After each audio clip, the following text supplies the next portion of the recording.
各位朋友，大家好，我是俊國，我現在是來到湖北武漢了。相信大家都聽過北有13陵，南有九王寢。北京的13陵啊，大家都非常熟悉了。但是武漢的九王寢呢，很多朋友就不一定了解了。那這裡說的九王呢，指的就是明朝時期的8代9位楚王了。而今天我們要探訪的就是第一代楚王楚昭王的墓，它就坐落在武漢著名的龍泉山上。而且這座墓啊，是可以進入到地宮裡面去參觀的。那這邊呢，就是楚昭王陵的正大門了。旁邊呢，還有一座碑亭，也過來看看。整座石碑非常的高大，重達45噸啊！你看下面這隻贔屭啊，都是巨大無比。石碑上是篆刻着1265個銅錢大小的字，詳細記載了楚昭王朱桢的生平功德以及妃子、子女分封的情況。整座楚昭王陵的規模呢，可以說是相当的巨大。來看這邊呢，就是它的城牆了。這個城牆的長度啊，就達到了1500米。王陵的磚就是不一樣，它的塊頭啊，相當的巨大，而且呢，是被磨得非常的平。那現在我們看到的這一片呢，就是陵園當中西側的花園了。你看這邊呢，還有一座西門啊。在龍泉山上，總共是埋葬着9位明朝的楚王，他們是按照居中為尊，尊卑有序來排列。其實楚昭王啊，就是朱元璋的第6個兒子，名叫朱桢。而朱桢因為是第一位楚王嘛，所以說他的輩分最高，位置自然就是在正中間了。在楚昭王陵的後面呢，還有一座小山，叫天馬峰，後面呢是有一條遊覽步道，可以登頂。在1364年的時候呢，當時朱元璋啊剛剛攻下武昌，就傳來了一個好消息，說他有了第6個兒子，就是朱桢。當時他特別開心啊，於是呢就許下諾言說，等他長大了之後啊，就把這座城池分封給他。而朱桢這個人呢，還是挺有能力的。他17歲的時候呢，就率領了下江侯，名叫周德新，一起平定了蠻夷。之後呢，就藩鎮守武昌。後來還多次平定蠻夷的叛亂，就連湯和啊都只是他的副將。據說朱桢在龍泉山選陵墓的時候呢，找來了一位非常有名的風水先生，名字叫王化龍。他跑到山頂上一看啊，回來就說，龍泉山的確是塊風水寶地，但最適合修建陵墓的地方啊，已經有主了，而且呢不是一般人，他就是西漢的武陽侯，叫樊噲。好地方被樊噲給占了，怎麼辦呢？那就拆遷吧。但朱桢說啊，不能遷得太遠，因為樊噲是項羽都很佩服的勇士，就把他放在我的旁邊，讓他給我守陵吧。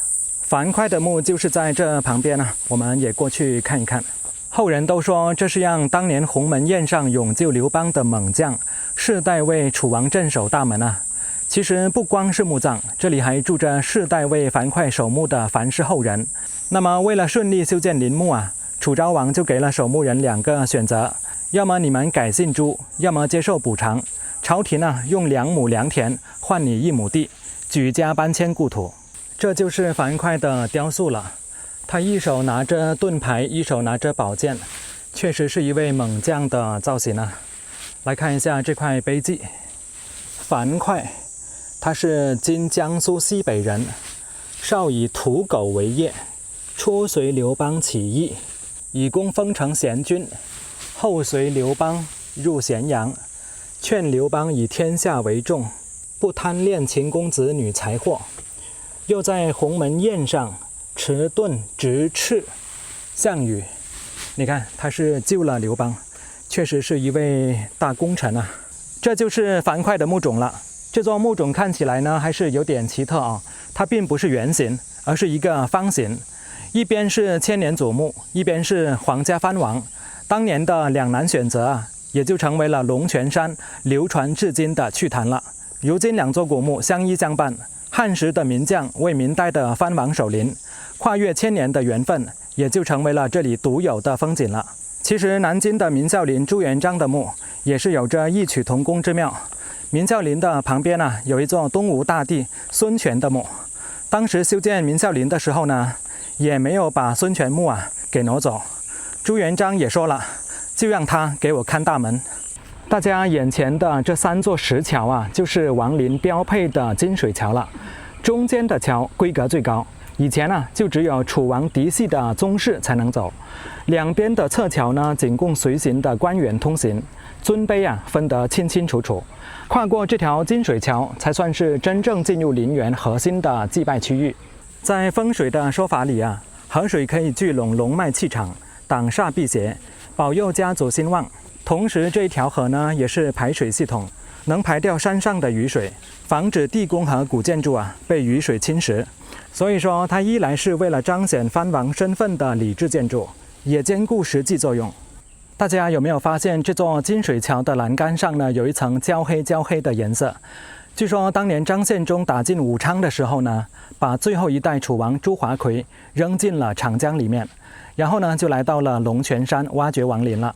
但是奇怪的是，這裡埋着的幾個楚王墓啊，都被洗劫一空了，唯獨沒有挖楚昭王的墓，這是怎麼一回事呢？等一下我們到了地宮啊，就明白了。張獻忠雖然沒有挖到楚昭王的墓，但他在臨走的時候呢，一把火把這裡所有地面上的建築啊，全部都給燒了。這層焦黑的顏色，據說就是那個時候留下來的。當然，常年累月風雨侵蝕，也會留下一些痕跡。過了金水橋之後呢，前面就是一棟建築的遺址了。這裡原來啊，就是第二道門。那麼再往前走呢，就是以前的享殿了。現在上面呢是掛着臨恩殿的牌匾。臨恩殿以前呢，就是放楚昭王朱桢牌位的地方了，也就是供奉他的神龕所用的。原來的臨恩殿早就被張獻忠的大火燒毀了，所以它是一座新的建築。值得一看的是臨恩殿的基座，你看，這是漢白玉雕刻的。這個呢是龍的兒子，叫螭首。大家來看一下，它的肚子特別大哦，能夠存水。所以說下雨的時候呢，基座上面的積水啊，就會從它的嘴巴裡流出來。在基座的台階上呢，還有一面漢白玉的雕刻，是被玻璃罩給封着。大家能夠看得清楚裡面是什麼花紋嗎？看起來呢像是浮雲，但是中間的這些紋路呢，看起來又像是龍脊。現在這座臨恩殿呢，就變成了明楚昭王出土文物展了。當然，這兩邊呢還有兩座附屬建築，都是作為展覽的用途。這些都是從墓裡挖出來的東西。